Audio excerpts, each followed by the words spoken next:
مرحبا، شلونكم متابعيني؟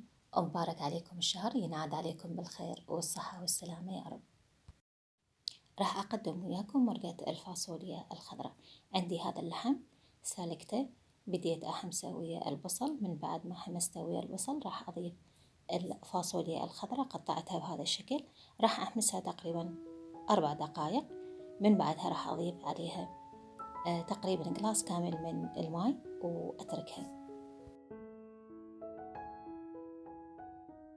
من بعدها ضفت عليها عصير الطماطة وضفت ملعقة ونص من المعجون، وطبعا آخر شي ضفت ماي سلق اللحم وتركتها تتهدر لحد ما صارت بهذا الشكل. أتمنى عجبتكم هذه الطريقة، لأن طريقة سهلة وبسيطة. إذا عجبكم الفيديو لا تنسون اللايك والاشتراك بقناتي. انتظروني بالفيديو الجاي.